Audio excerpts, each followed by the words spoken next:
and then moved into the position of Minister of Education, which he has held since 2006. So he has quite a bit of experience with educational reforms that Costa Rica has been undertaking in the past few years. And he's written and consulted extensively on issues of economic and educational development, specifically with the UNDP, with the Inter-American Development Bank, the World Bank, UNICEF, and other organizations. He's also a published author, most recently co-authored a piece called Costa Rica, un país subdesarrollado casi exitoso. Very interesting. He's also a fiction writer, so he probably will have very nice stories to tell us in addition to his socioeconomic analysis. Welcome, Dr. Garnier. We're so glad to have you with us.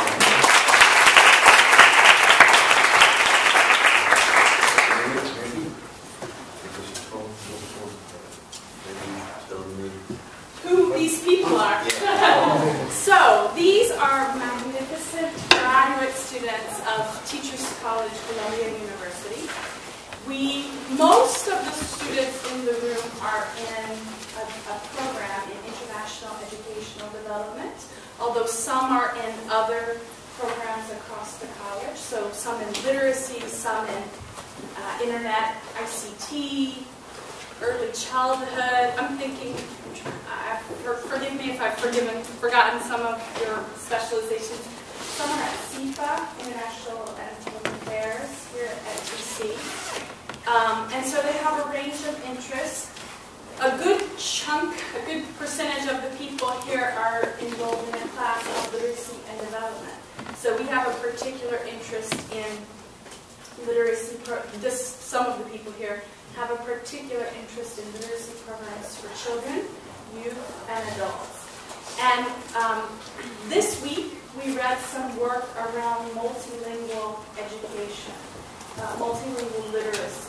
And so I imagine they're particularly interested in intercultural bilingual education and literacy programs, although we're happy to hear about any element of the educational reform underway. Thank you. Two things first. This is one. Yes, it's warm here. You know, the worst thing about being minister is having to use this thing.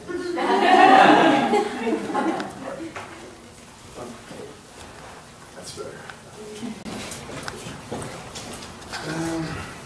Well, first, a little bit of context, because I guess you're not very familiar with the Costa Rican education or Costa Rica. It's a relatively small country, 4.5 million people.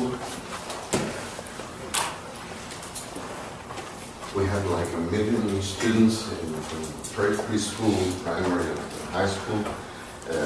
Coverage in primary is like 100%, but in high school we still have a problem. We're in 70%, now we're in 80% coverage. It's good or bad education, it depends on who you compare it with.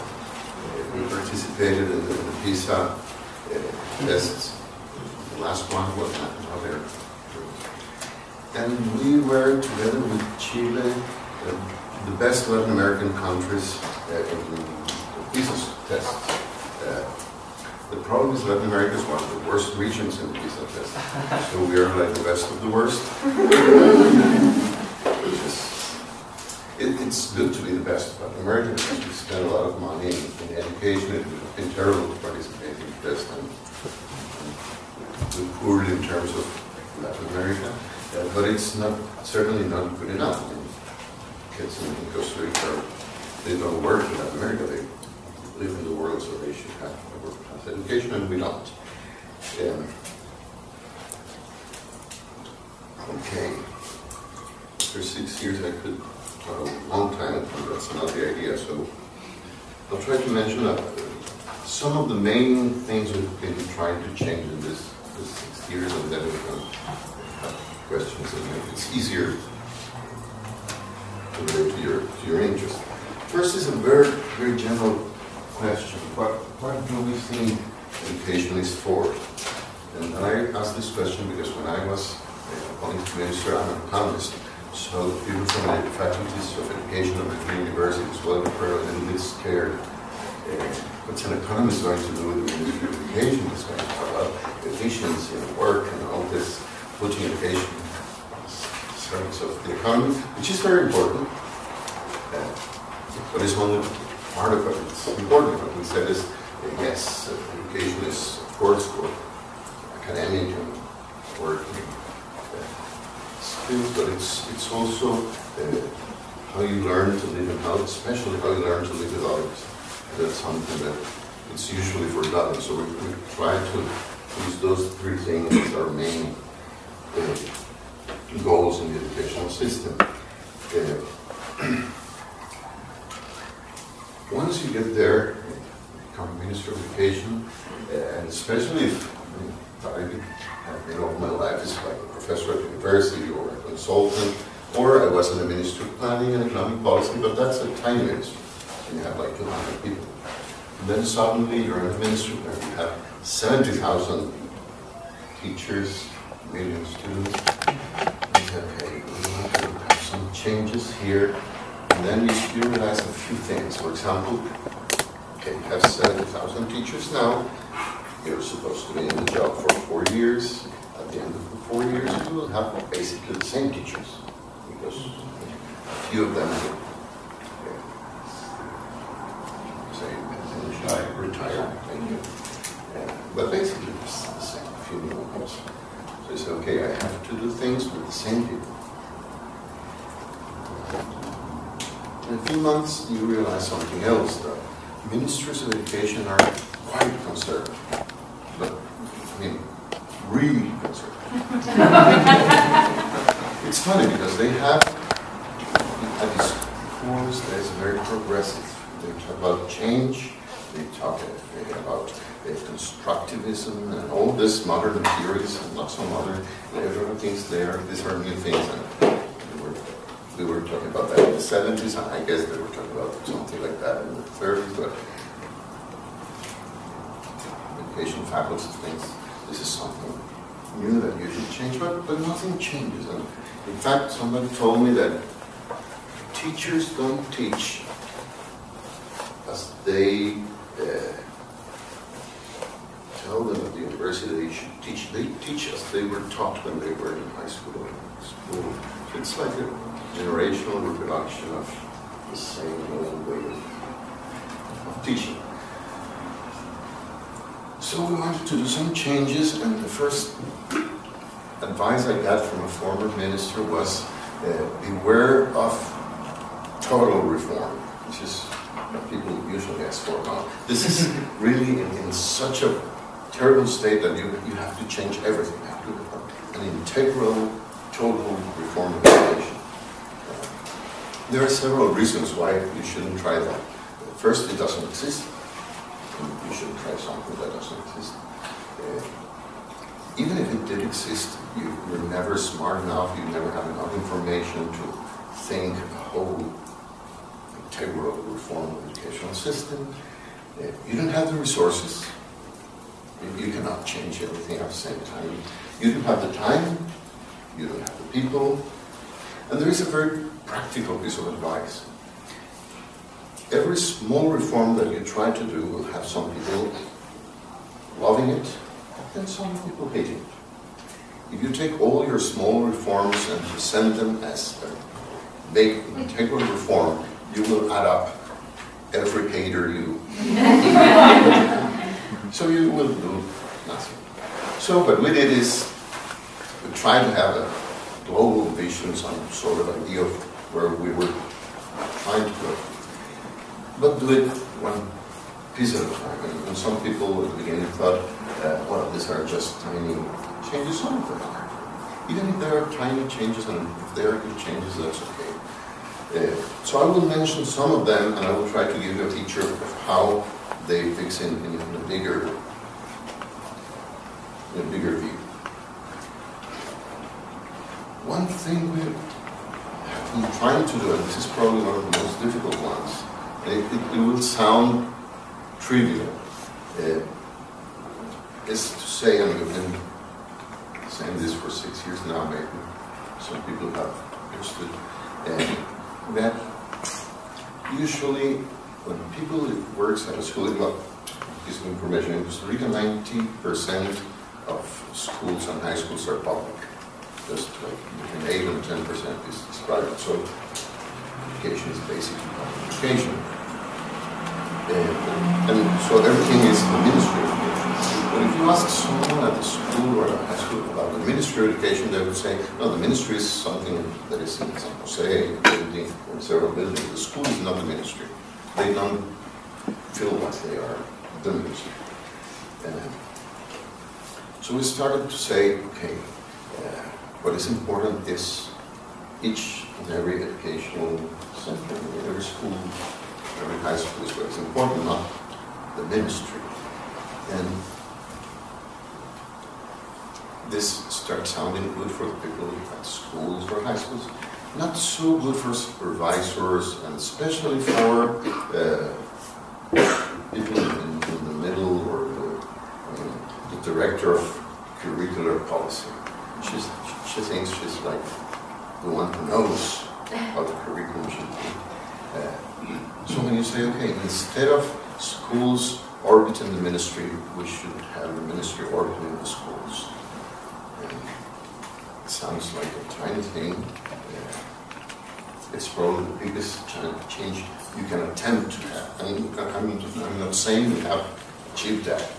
We've been talking a lot about it and done a few changes. I will mention some of them, but the vision is that anything you do at the central ministry or the middle of the ministry, it only makes sense if it means something in the classroom or for the teachers or for the students. If it only means something that you wrote and you have a document that you put into it, it's like writing a dissertation. When you write your dissertation, you think it's going to change the world, and finally you realize it's going to get you graduated. Well, that's one thing we've been trying to achieve, a more decentralized system. I will give you an example. Many times examples are like one. I started in May 2006. In June, we had the Soccer World Cup in Germany, and Costa Rica was participating, which is strange. We don't usually make it. But we were there, and the first match of the tournament was Costa Rica against Germany.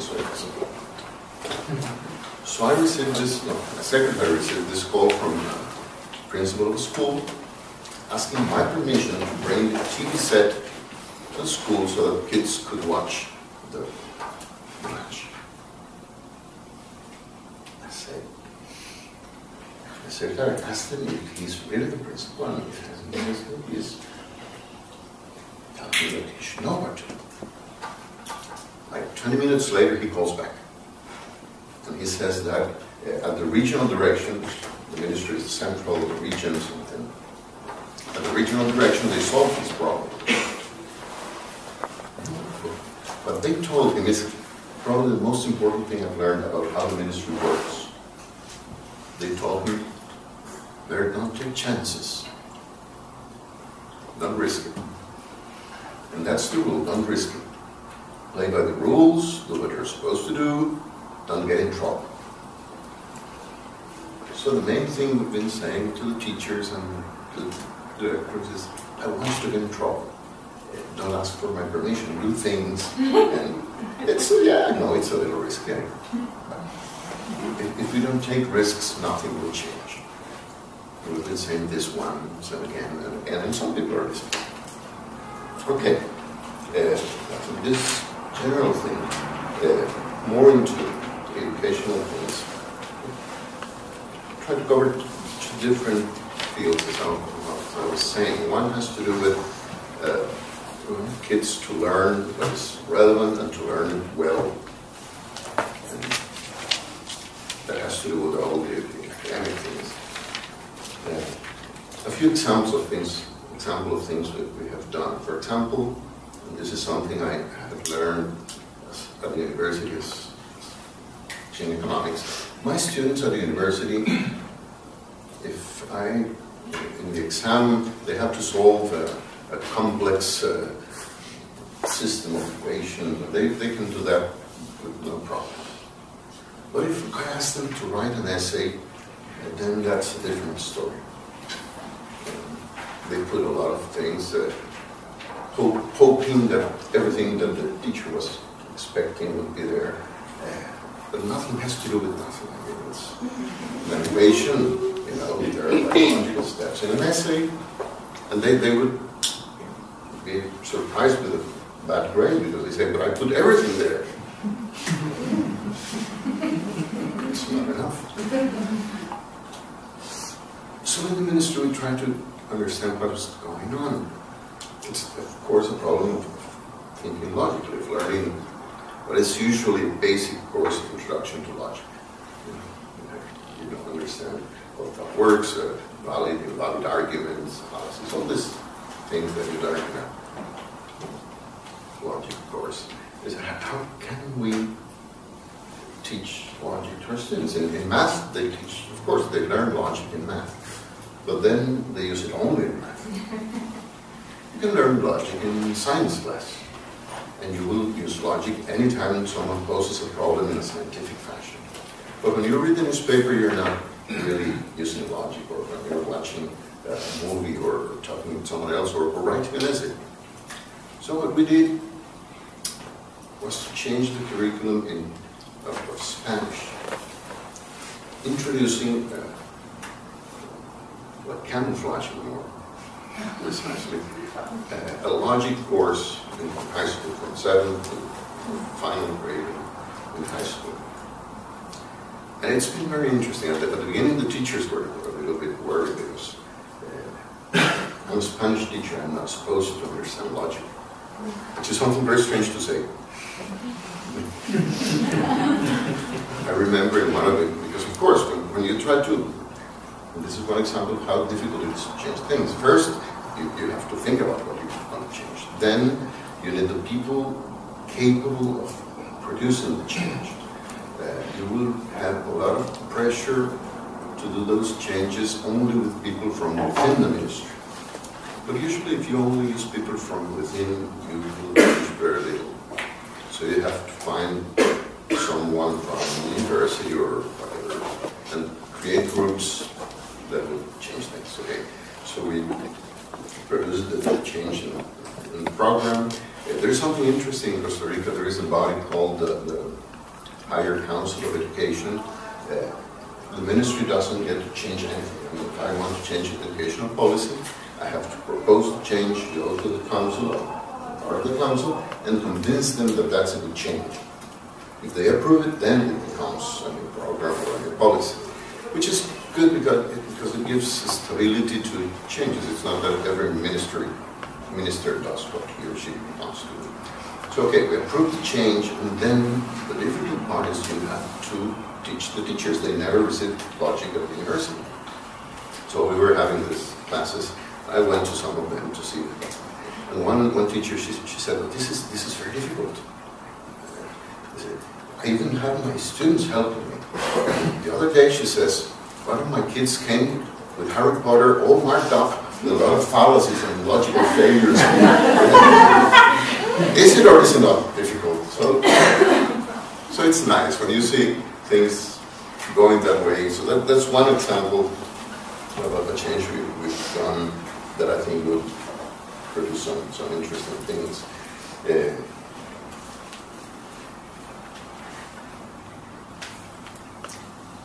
And probably the biggest change we're trying to implement is a reform in math. All Latin American countries, not all Spanish-speaking countries, including Spain, we don't do very well in math. Students fail math in school, in high school, in national tests, in international tests. And there have been some countries and parts of countries. For example, if you look at the states, there are some states that do it very well, there are some states. So we decided to change the whole mathematical curriculum, which is something imperative. I mean, they were changing everything in math. It's not changing everything, just everything in math. Sometimes you need a little bit of luck. In this case, we had a group of people from the universities, mathematicians and teachers and professors of mathematics that had been working for about 10 years doing research on how do you teach math, and how did the people in Finland did it, how did it do it in Singapore, what worked, what didn't work, and they do what people at universities do, they publish and they give lectures, and so we called them and we said, well, we've been talking about this for 10 years, why don't you help us change the curriculum? So we worked a couple of years and we produced a change. And I mentioned 2 or 3 characteristics of the new program. One, which shouldn't surprise you, is we want kids to enjoy math. Because it's terrible. I mean, the newspapers say it's terrible. Every time they talk about the national test in math, this is the worst. Parents are terrible. Oh, you flunked math? Don't worry, I also flunked. But teachers, I mean, math teachers, they're terrible. They stand in front of the group, and they look at you, the group, say, half of you will make it. So it's like a big problem. So one thing is trying to get kids to actually enjoy math. Second change, which is, again, something very simple. Usually the way we teach math in Latin America is you go from theory to exercise. You say, okay, this is the theorem, it was this theorem, you solve problems in this fashion, now you go practice. And unless you're very gifted in math, that doesn't work. It has been tried for decades and decades, and it doesn't work. So what seems to work, or at least has worked in some countries, is you start from something much more complete. You don't start with the abstract. It's always very difficult to start with the abstract. So you start with things that are closer to the students, then you go to problems, you solve problems, and then from problem solving, you go to the theory, and to the theorems, and to the abstract, instead of doing it the other way around. So that's one thing we're trying to do, and now we're teaching the teachers and discussing this with all the math teachers in the countries, that they can learn how to teach in almost in the opposite way of teaching. So we hope this will make a difference. A very similar example, much more simpler, in science. There's this project in France called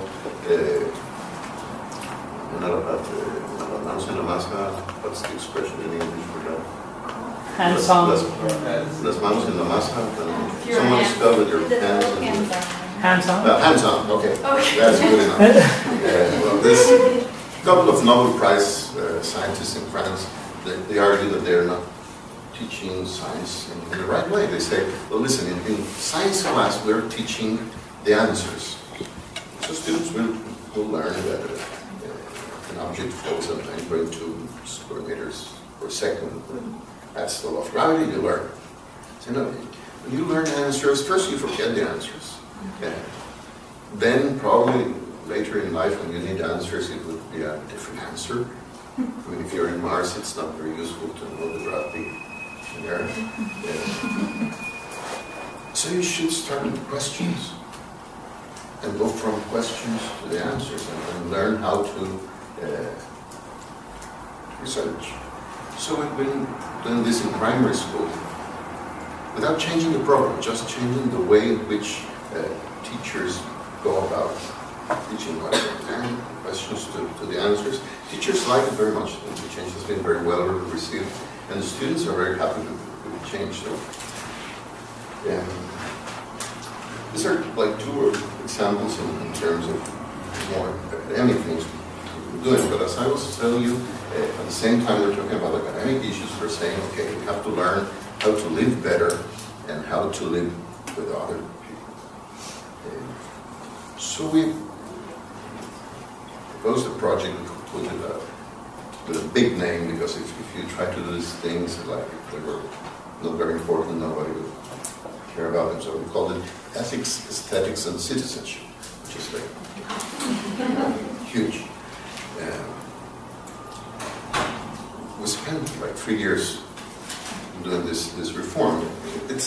Once you do it, it's very simple. For example, in the arts, well, first, to say that the arts is are important was a very different situation. In a survey they did just before I came to the ministry with parents in Costa Rica, parents want their kids to learn more English and more computing and less art and music. Because that's not useful. Music, computers, that's good. So when we started saying, okay, we're taking this music and arts and literature and physical education and civic education and spending a lot of time and money to change those programs, we saying, well, those are not important subjects. We did this before doing the math. We started with the arts. And what we wanted to do were very simple things, and I was mentioning this morning at the event. For example, with the arts, our objectives are four very simple things. First, kids should enjoy the arts. And then you say, well, that's very easy. Depends on the teacher. Man. You can suffer from music class. So one thing is to make everybody understand that arts are to be enjoyed. The same way I was saying about math. It's easier in the arts. The same thing is, you should not just enjoy, you should appreciate them. And appreciation means understanding that there are different qualities, different genres, distinguishing, for example, saying, why do I like this more than the other? And that's something that you're not saying to the students, this is good and this is bad. You're saying, okay, that there are, this is very important in postmodern times, which I would be in my term. But when someone says it's exactly the same if Picasso drew it than if you do some drawing in a napkin, because it's the same creative, it's not the same. Really not. Or, let's put it this way. Britney Spears and Regina Spektor are not the same. Okay? That's what I mean. But I'm not saying to the student, you shouldn't like the Spears. Everybody likes things that we think, well, this is not Beethoven, but it's nice tune. You can enjoy it. And you can also say, well, this is supposed to be great, but I don't like it. That's perfect. But you have to understand that there are differences. And the differences change with time, and something that is perfectly brilliant in one time, 20 years later it's not that good, and vice versa, and whatever. So they have to learn to develop their own criteria for what they like or not, or what they consider of high quality or not. And that's something that we regard as very important. The third thing is to understand the arts. In various senses, for example, you have to understand the technique. A lot of people think, and this is also true about physical education, you have to understand, if you're talking about football or soccer or baseball, you have to understand the discipline. A lot of people think that it's just about talent. And if you're talented, then you can sit down and play the piano. Ask a piano player. It doesn't work that way. It takes us much time, or probably more time, than being good at math. So kids should understand the technique, and that's the difference between watercolor and oil. How does it work? It's the rules of the field. They should understand the social context, the history behind every work of art. It's not the same if it was painted during the Spanish Civil War or if it was painted in the 50s. And they should understand the artist, know something about the biography, the life, the love, the pain, the whatever. Every artist I mean, I've seen, for example, take what Picasso and Matisse painted in exactly the same year. It's completely different. So they have to understand these things. So we say, okay, they have to like it, to enjoy it, they have to appreciate it, they have to understand it, but most of all, kids should learn to express themselves through art. And by this, it's very important to understand we're not saying they should become artists. Very few people can actually become what we call artists, but everybody should be able to express artistically, and sing and dance and write and say a poem or whatever. The same with sports. We're not trying to make every student Usain Bolt.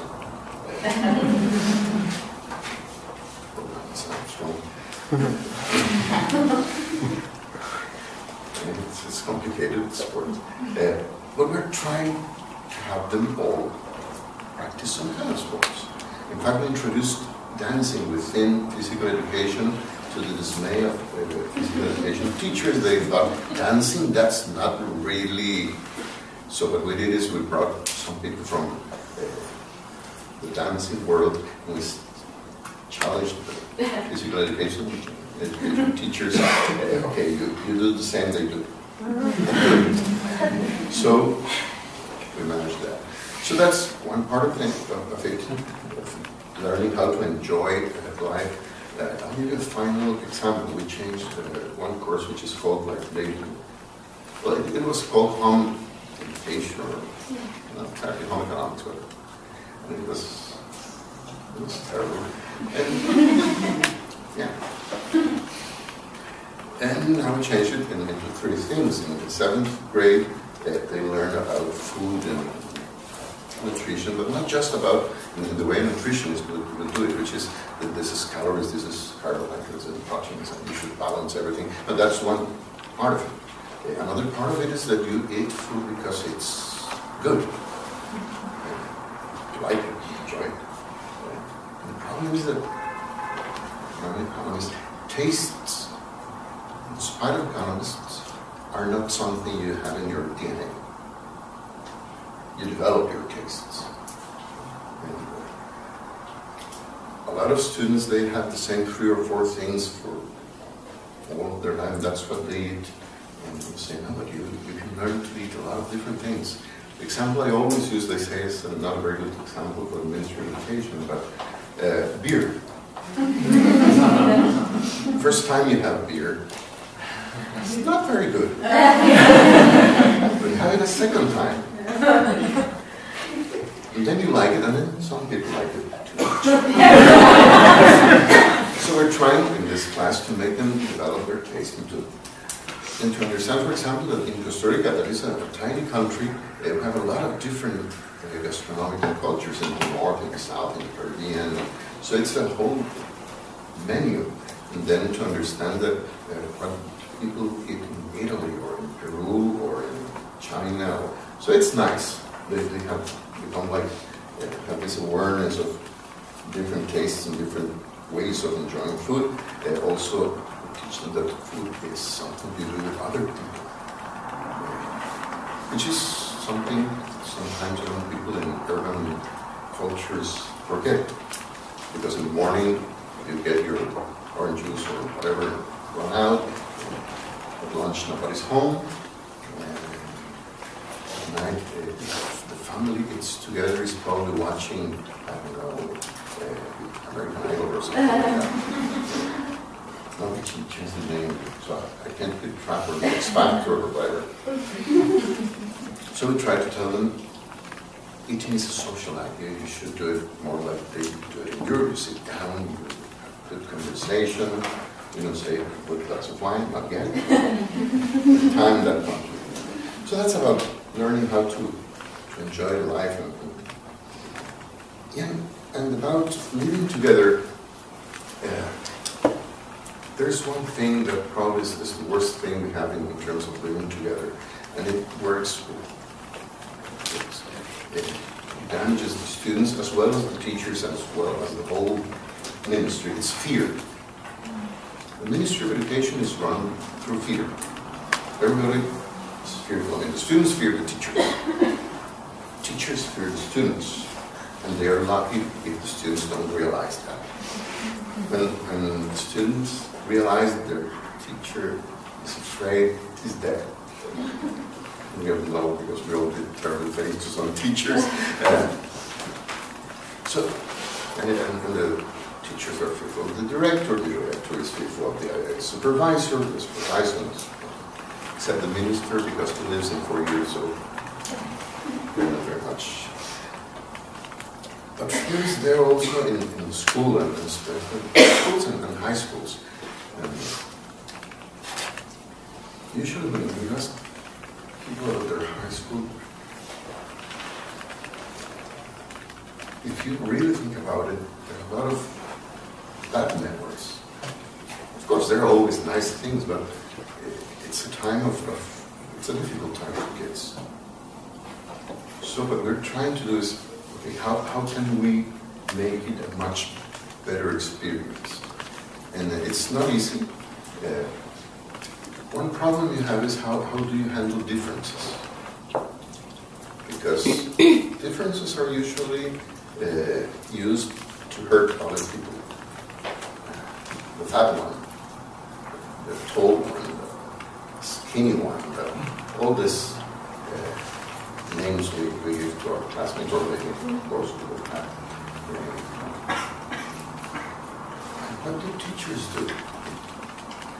They do the worst. For example, teachers use the names their students used to call their students. You freckles, go to the blackboard. And from there to bullying, to harassment, and to a lot of things, is just very easy. So we've started a whole combination of programs, some like civic education, where we're trying to teach kids. It's like the basic rule don't do to other kids, but in a more intelligent way, not through sermons or speeches, but through confronting them with dilemmas. With what would you do in this case? And it works very interestingly. It works with the teachers too. So we've been trying to move towards a much nicer environment in high school, which is, you cannot be naive. There is like all these things we call living together, positive things again. But then you get to the bigger problems. You do have violence in schools, you do have drugs in schools, you have sexual problems in schools. What is the traditional way of handling these things? Okay? We had this program, not now, many years ago, say no to drugs. Okay, you take this kid who has been in drugs, heavy drugs for a couple of years, and you, the teacher, look at him into the eyes and say no to drugs. I'm amazed that someone ever could think that that would work. It doesn't. You really have to get to the kids. For example, I was in a meeting with a group of dropouts or almost dropout kids. It's with real big issues. One of them was all dressed in black, spikes, bones, and, I mean, really. And his face was, don't talk to me. So I tried to talk to him.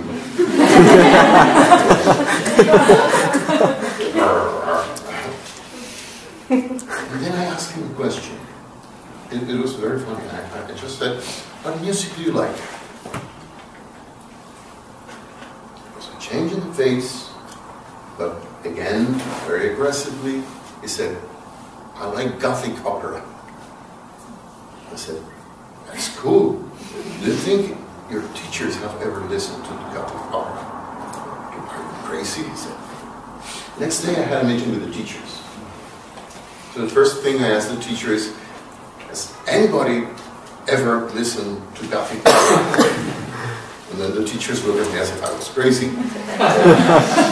Well, if you don't listen to music, your students are listening. you cannot talk to them. And you have to watch the same movies, and you have to read what they're reading. I mean, if you want to talk to them.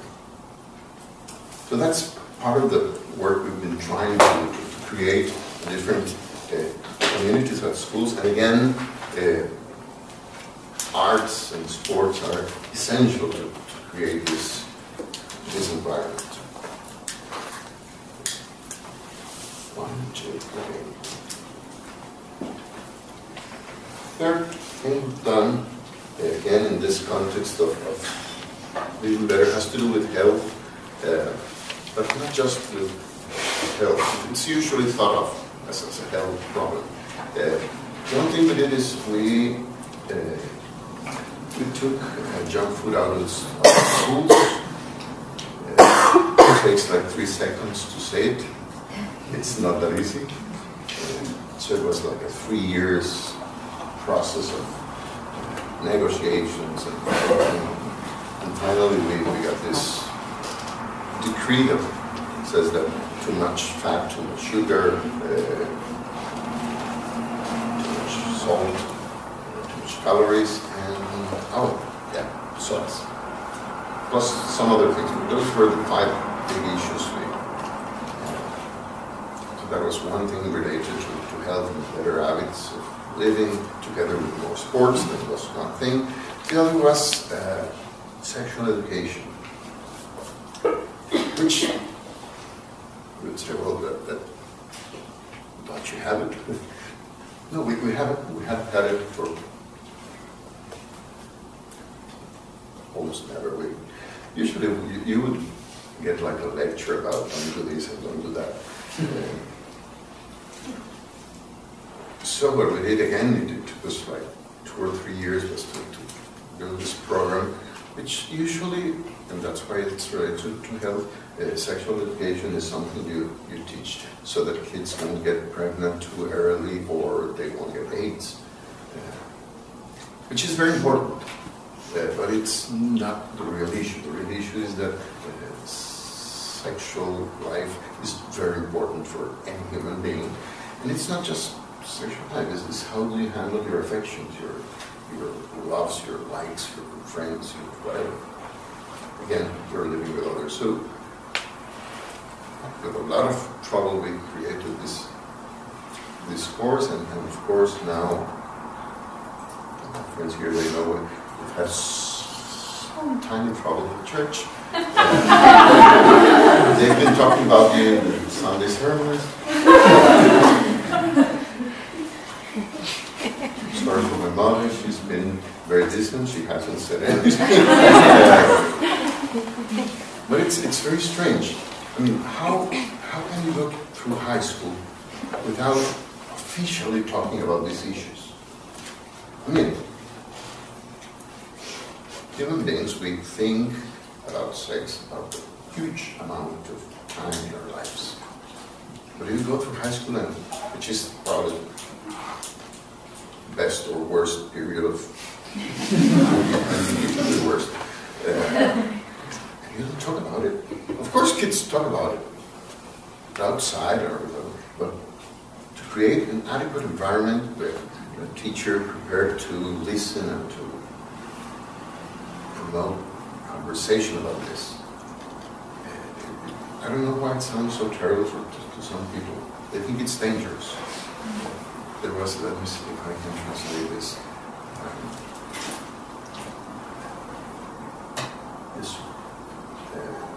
The evangelical priest said, we were promoting an hormonal explosion in high schools.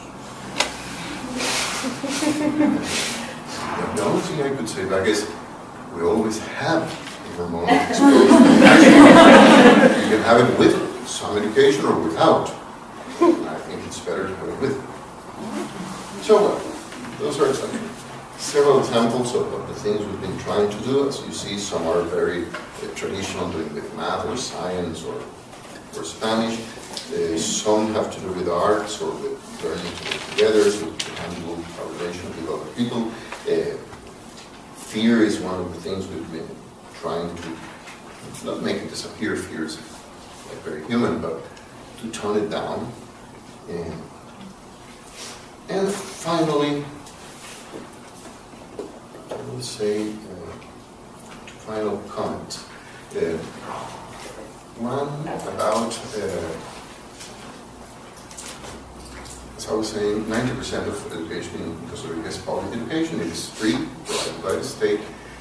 But for poor families, that's not really cheap. I mean, to put your kids in school, even if the school is free, and you have to buy the uniforms, the books, I mean, your kid doesn't want to use those shoes you buy because classmates will look at his shoes. So it's expensive. So one thing you have to have in public education system is subsidies for the students in food, in transportation, in cash. So we have that as part of the public system. And finally you have the teachers. And I always say to the teachers, you are my second priority. Something like it. The first priority are the students. Teachers. We have, I mean, people, society, they have a terrible idea of teachers. They don't wear too much, they don't know a lot, they don't look nice, they, whatever. The teaching profession has had a long period of worsening their image. And that's not something you change overnight. We have a second problem very much related to that, is that in Costa Rica, we have public and private universities. Universities are better than most of the private universities, but when you're talking about education faculties, some of the private universities are terrible. They're basically selling degrees. But for some people, it's, even if they are more expensive than public universities, education has two different costs. The cost of what you have to pay and the actual cost of studying. And for some people, it's better to pay than to study. So they buy the degree. So we receive from some public and private university very good teachers, some average teachers, and some of the others. For examples, I cannot force teachers to be good teachers. I mean, if they have a degree that says professor, Spanish professor, you have to hire him. I mean, you cannot say this, I don't recognize this degree. So two examples, we have English teachers. We ask them to take the TOEIC, which is the test of English, international test. We had to ask them to do it voluntarily because we have no law requiring them to take it. But they were nice and they took the test, 90% of them took the test. So we learned that at least 1/3 of our English teachers don't speak English. And you can be a wonderful teacher, but if you don't know English, it's very difficult to teach you. We did the same with our math teachers. There's standardized tests, so we took questions from the national test that our students have to pass when they finish high school. We asked our teachers, not teachers from high school, to take the test. Basically the same thing. Some of them are, of course, good, some more or less, but about 1/3 couldn't answer the questions they are supposed to be teaching their students. So when you see that, you say, okay, we have a problem. And it's not a problem you can solve overnight, so the first thing you have to do when you realize that is to say, okay, this is what it is, I cannot. Because, I mean, there's people who propose like simple things like, kill them and hire new ones. Killing them is easier than to fire them. So that's why. if you kill them or fire employment, which is more difficult? When you hire the other ones that are outside are not better when they went to the same university. So you have to start two processes, and that's what we're doing. One is to teach the teachers. So we've been teaching English to our English teachers. We're teaching math to our math teachers, spending a lot of money that we shouldn't be spending because some universities were supposed to do that job and they didn't. So the people is paying taxes so that I can spend money teaching what they should have learned. So that's one thing, but you have to do it. I mean, and the other thing that it is for something that I hope will make a difference like in 10 years from now. We increase teacher wages significantly. Significantly, it's more than 50, 60, 70%. It wasn't very nice now, but I have a very good relation with the teacher. It was very expensive. We increased public expenditure in education from 5 to 7% of GDP. That's a lot of money. And most of the difference was because of the higher wages of the teachers. Why doing that? Because some people would say, and in fact they said, no, you shouldn't do that. Like, first, you have to negotiate. I will give you more money if you do this and do that. And if you could really choose every detail of your policies, there was an opportunity, we could do that. And the example, and this is of course an exaggerated example, was something I heard when I went to Finland. Every Minister of Education goes to Finland. You have to. And it was nice. I learned something, for example, in Latin America they tell you that every kid should have a computer, because one laptop per kid. I was in Finland, the students don't have a computer per kid. This is the very best educational system in the world, and they don't have every kid with a computer. It's very interesting.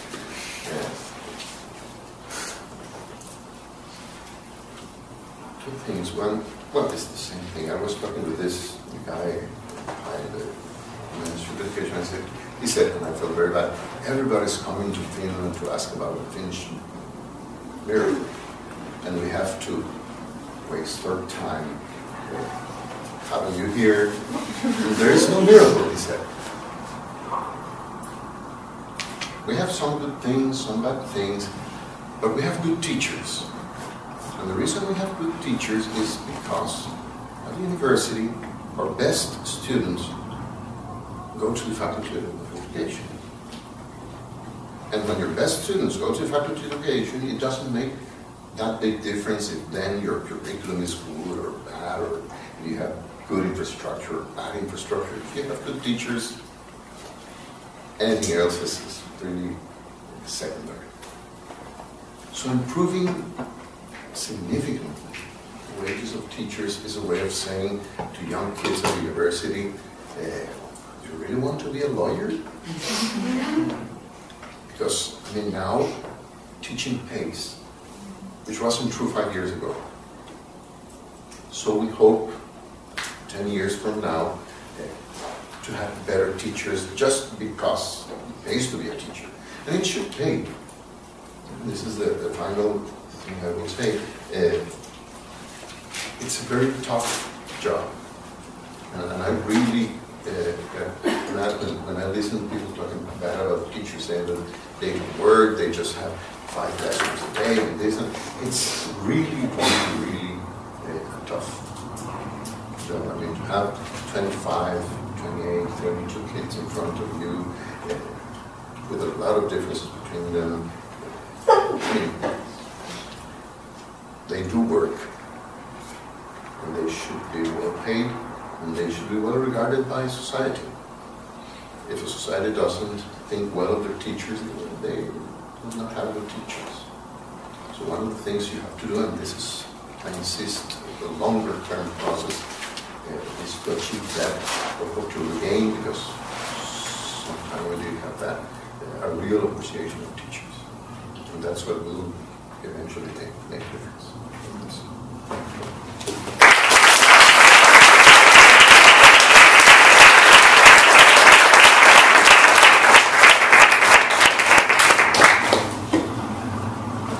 Why don't we get a couple of questions on the floor and go through maybe 2 rounds? Okay. Hi. I'm Rica. I actually just spent the last year in Costa Rica. I was a Peace Corps volunteer there, and I was working in the TEFL project, so I was in the schools. And so I'm glad you talked about the English teachers, because I wanted to ask you about that. But I'm also wondering, I think it's really good that you're paying teachers more and encouraging people to become teachers. I'm wondering if you have any plan for how to work on the university system, especially with the private universities that are, you know, I think for a lot of people more appealing because they can get their degree faster and study less. And so what can we do? Do you have any plan for balancing that out? Or? Okay, so if you don't mind, Minister, we'll get several questions and sort of maximize questions, because I know a lot of people wanted to speak. Yes. Thanks. Thanks for coming. I enjoyed your talk. I wanted to ask, a lot of the reforms that you were talking about were about changing attitudes, like fear and respect and images. And I want to know how you assess those. How do you know that you're getting better in those areas? I wanted to ask, in terms of also the reforms, did you implement them countrywide at the start, or did you start in certain areas that were easy schools or not easy schools, or how did you go about that change? If literacy is the foundation for all types of learning, has there been an effort to reform how literacy is taught in Costa Rican schools? So why don't we start with those?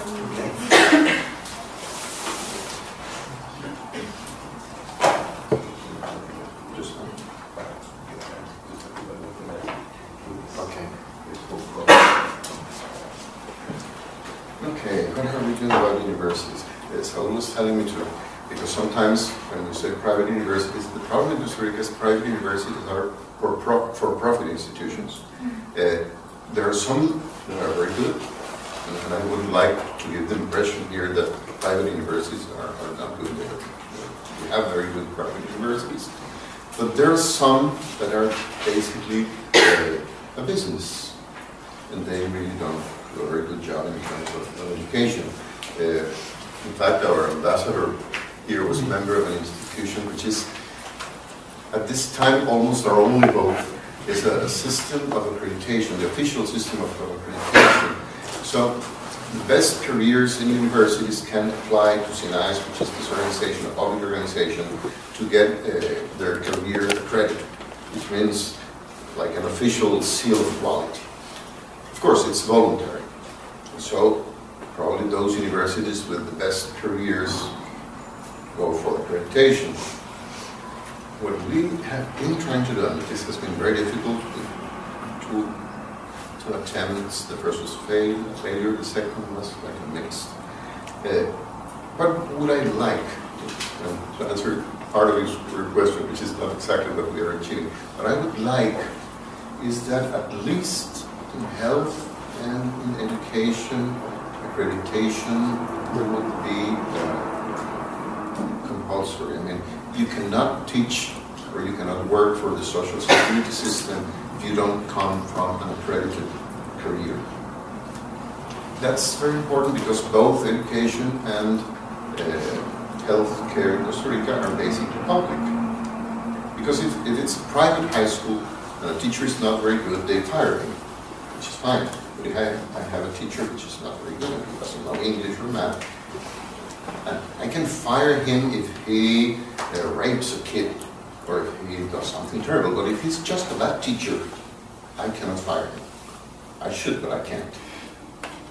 So what we're trying to do is to use accreditation as a tool to distinguish, to kinds of universities, and then, and this requires a legal change to make it compulsory, at least in health and education, to be accredited. That's one thing. How do we know this all changes? I hate this phrase that says that what you can't measure doesn't exist. It's not true. There are some things that are very difficult to measure.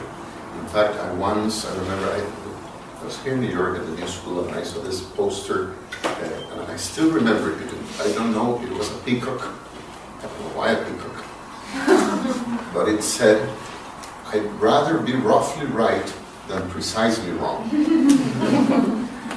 I said, that's, for an economist, that's something like an awakening. So with many of these things, it's not as easy as when you improve math and 3 or 4 years later you get better grades in math. What's the kind of information we have? For example, we promoted a plan of there's a word in inglés no hay una palabra para convivencia. Putting together, but the single word, it's like accountability. You have it in English, but in Spanish there's no single word for accountability. Okay, it's dangerous in English. You don't have a word for living together, which is a problem. Okay, we had this program. We started it like in 60 high schools, which touches the other question, and now we promoted to a national level. We started with those high schools where we had more violence, more problems, and in a couple of years the results were very impressive. And even impressive, I remember a journalist, a very good journalist, Jairo Villegas. He was at the beginning skeptical of what we were saying, that you have this violent and better relations. So he went secretly to some of these high schools. He told me later that he had gone, and he was amazed about the difference between the high schools he knew and what was going on now. But of course, that's very difficult to put in because you don't have like a long-term set of data with violence and things like that. Usually we have very poor data of those things. But you start having some of these things that can be reported. We have also been doing some assessment of the reforms, for example, in terms of this ethics and aesthetics and civics education, which is a much nicer program. I'll give you two examples. We have this national test we do at the end of high school. And there is math, English, and all the academic stuff. And civic education was part of that. Because what they used to do in class of civic education was you learn articles from the Constitution and the law and the labor code, and they would ask you in the exam, what does Article 21 of the Constitution say? Put that down. When we changed the program, it's a very different thing. It's basically projects. For example, in 7th grade, the first term, kids make groups, and they, first topic was transit safety, traffic safety. So they ask themselves what problems do they have in their community and how to solve them. Of course, they have to study the laws and institutions, but they have to propose something. The same with personal security, and the same with risks. What risks are in your society? Is the river going to flow out, or whatever? But it's basically solving problems, proposing solutions. They have to study. They were a little bit worried that they weren't learning, because they said to their teachers, how are we going to take an exam if we're basically playing and doing this funny things about our problems? And so they were scared. But not just them. The people from the evaluation department at the ministry were also scared. And they told us, you cannot make a test with this program. you should take civic education out of the national test. And we told them, if we take civic education out of the national test, then what we're saying is civic education is not important. So you have to make a test.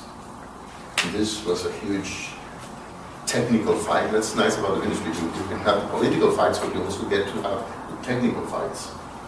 So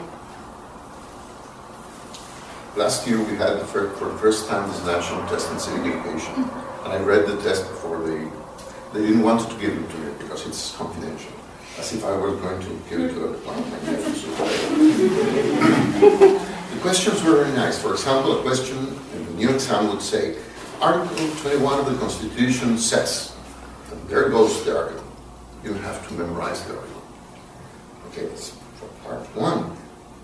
Part 2, there is this situation. A group of people, and then there's a problem.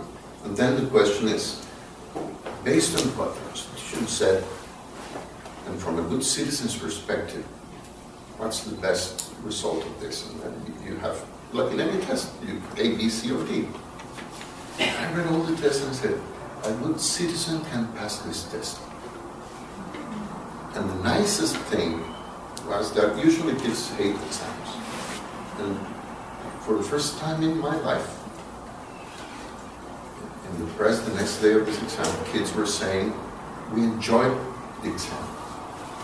Which is like crazy, but it's like moving in that direction of measuring some of these things. Some you cannot measure, some are anecdotal. I was mentioning some today in the morning. I will repeat them here because I like those two examples.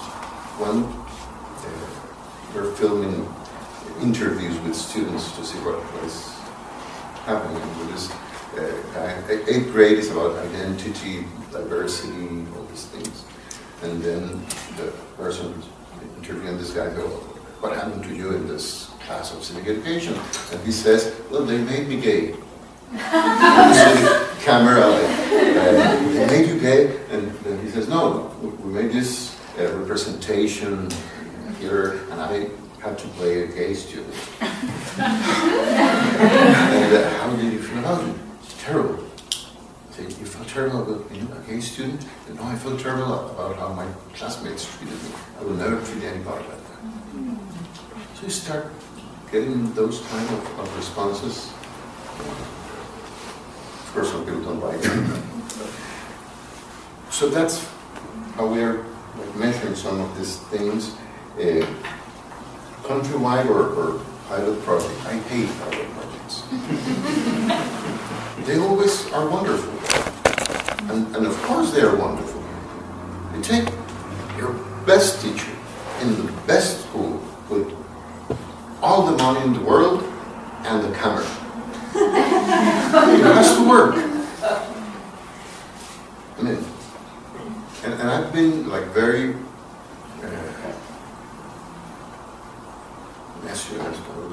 stubborn in this.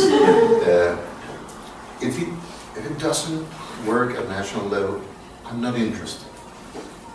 So all these programs are national programs. The math reform is national, civic education is national. The program of living together in high schools, we started with 60 and now it's a national program. Because, I mean, that's the national educational system. NGOs are something wonderful, but they usually enjoy doing this beautiful projects in 2 or 3 schools. That's fine with me, but that's like private project. If you're in the Ministry of Education and you are in charge of 90%, you have to have an impact on the whole country. Literacy. That's still our debt. I was minister for 4 years, and then I was reappointed by the new president to be Minister of Education for another 4 years. And 2 of the things I wanted to do in the second term, academic things, one was math reform, and that's something we were able to do, and we're still working on it. And the other I said we would do was to improve the way we're teaching to read and write to our kids, and still we haven't. I hope we will, at least a little bit. We did what I mentioned in high school, which is introducing logic in the Spanish class, which has been very interesting. And I've been studying all what is written and said, and what neuroscientists now say about this. And the problem I have, or we have, not just in Costa Rica, in general in Latin America, I don't know if it's the same or not here, but in Latin America, reading and writing became an ideological issue, which is terrible. And then you find these groups of people which are more like religions, what's the best way of teaching to read and write. And some of them say, well, you start with syllables, or the others say, no, you have to start with words. And probably the biggest and strongest group in Latin America is, and with very good intention, I want to say that, those who say that you have to understand what you read in an integral way. So you shouldn't read words or syllables or letters. You have to read the whole thing integrally. I know that's what you want to achieve, but it's a process. This idea of holistic reading and writing,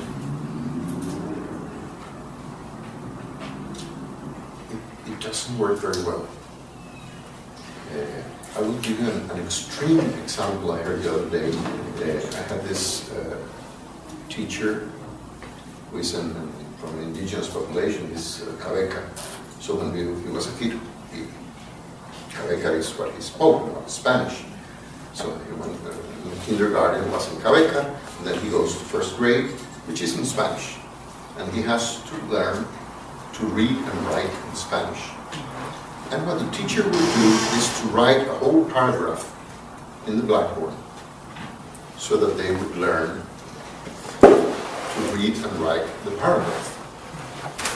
And Jose Victor tells me that he didn't know even how to speak Spanish. So those things in the blackboard, for him, was a drawing. And he has a very good memory. And he was able to learn that drawing and to repeat what the teacher said when the teacher wrote it. He passed the first grade, and he passed the second grade learning drawings and word paragraphs. Until he got to third grade, and the teacher realized he had no clue about reading and writing. And Jose Victor then tells me that it was in third grade when he learned his first word, how to read and write. It was ka, ka. I tell this because from what I've been reading, well, I do read about some things, but this is one. But with some of the people in the ministry, you shouldn't try teaching to read and write with this, starting with a holistic approach. In fact, one of the nicest things I've read, and of course you know much more about this than I, so it's very responsible for me, but I can discuss also with the ministry. For example, we teach the letters, and then we say to the kids how the letter sounds. Of course, this is simpler in Spanish than in English. But again, I mean, I've got a lot of research, but it's also very common sense.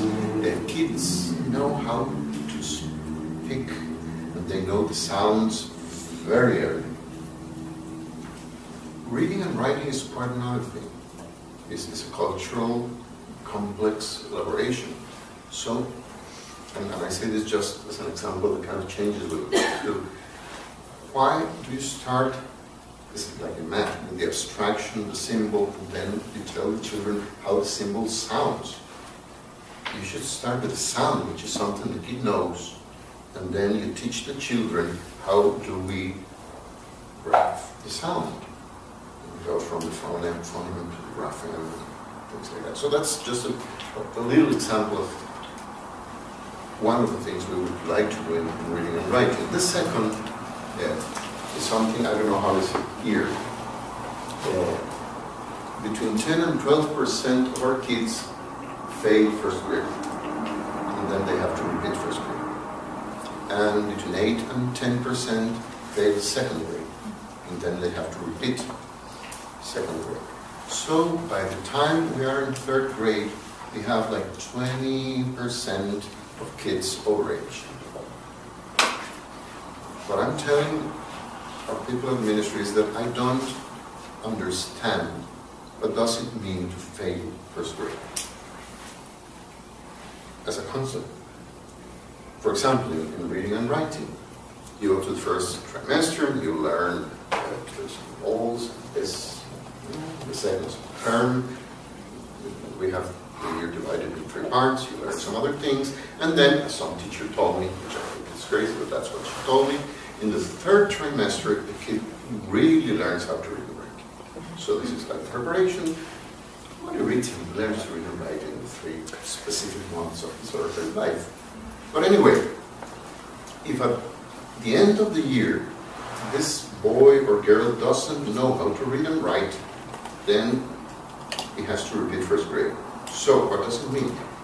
What he needed was the next step, but instead he goes back. Like a monopoly, when you go back to do things he did in the first term and the second term. Why? He knows how to do that because. So what I would like to do, and we still have like 19 months, I would like to make it possible for a kid to repeat first grade unless for emotional or maturity personality problems. Not because he learns how to read and write, or because he fails math. Those things in first and second grade at least should be like much more processed. In fact, some people say that it's the first 3 grades that should be like, how crazy is something like this? I don't know. In Finland, they don't have grades in first grade. They do learn how to read and write better than any other country in the world. So we should trust that things too. So yeah, we have that debt, and I hope we can do something about that in the next couple of years. So these are the questions that you just addressed are questions that many of the students in this room have been thinking about for the past 6 weeks in the context of this class. What kind of professional development teachers need to really learn about teaching reading and writing, what kind of teaching and learning materials need to be developed, and how, what to do with multilingual populations, and developing oral development among them so they can transition to reading and writing in their second language, some of those questions. At this moment, I wanted to invite Ernest Morel, who's the director of UMI, the Institute of Urban and Minority Education, just to say a few closing words so we can enjoy socializing together. First of all, I just wanted to give another hand to the minister for...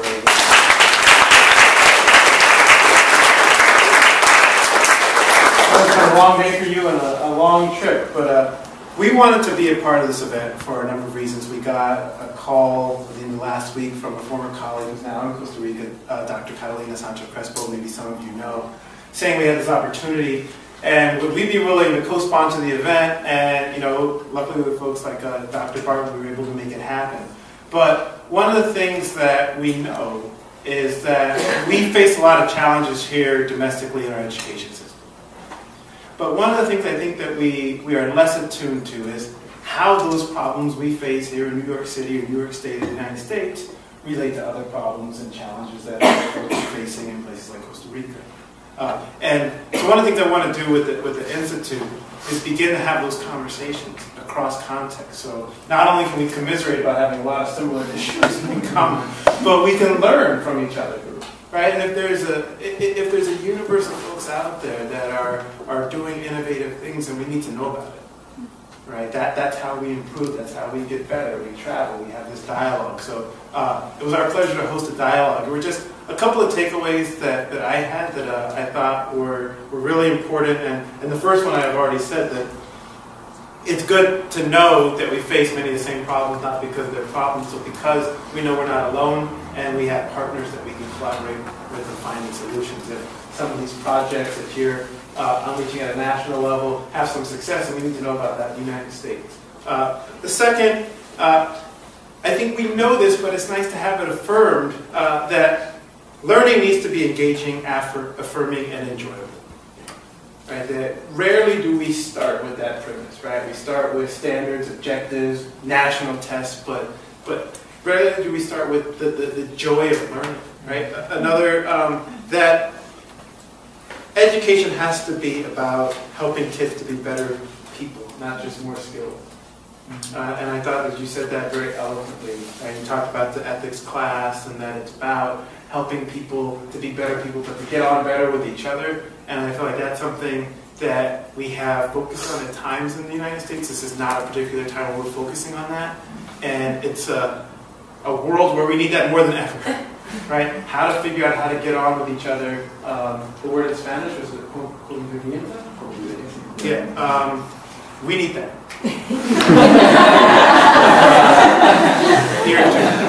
I didn't want to translate it because we have a translation, but it's not quite the same thing.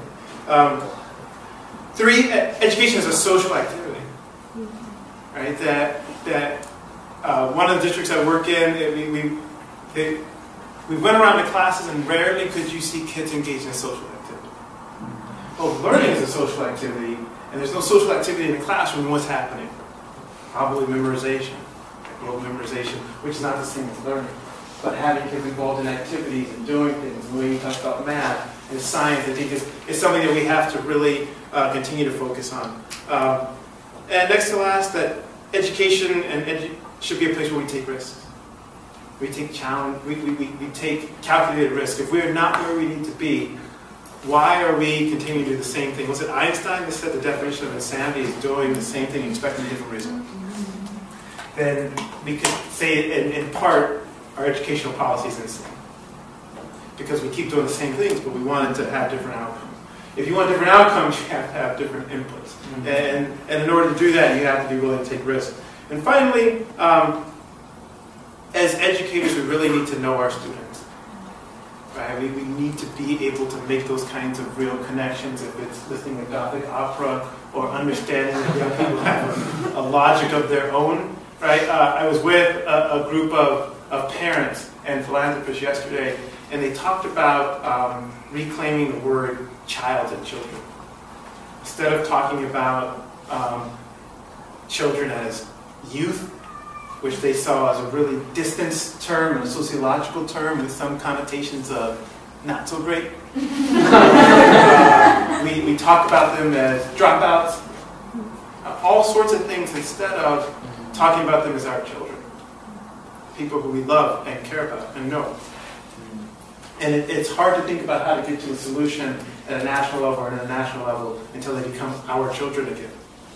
And listening to the warmth in your voice and the compassion you bring, I think that it makes me even more steadfast, and it reminds me that we have to rehumanize the educational challenges and stop talking about them as if they're anything other than our inability to give our children what they need. So I want to thank you on behalf of the Institute and the college for being here. It's been our pleasure to have you. Thank you.